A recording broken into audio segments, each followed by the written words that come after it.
So to install your desired Android 13 custom ROM, reboot to recovery on your current ROM, and if it is Android 13, just go to wipe, advanced wipe, click on data. So currently the Android 13 ROMs are on f2fs, so the current ROM you can see is in f2fs, so I will change the data to ext4.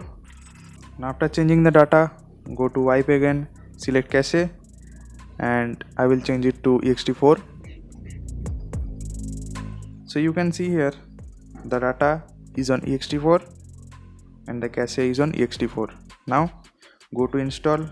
So I have kept my desired Android 13 ROM in the SD card, which is AOSPA. So I will just click on it and swipe to flash.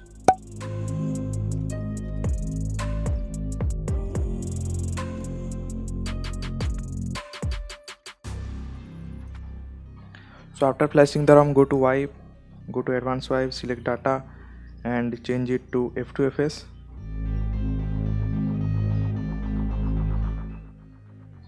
Go to wipe and change the file system of cache to f2fs.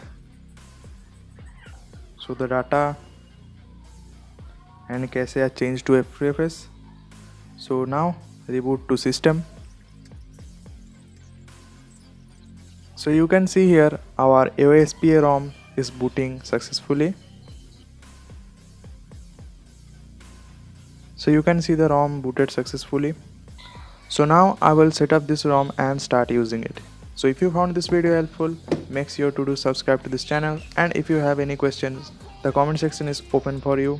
So make sure to comment below. I will see you in the next video, and don't miss the review of AOSPA ROM. Bye bye.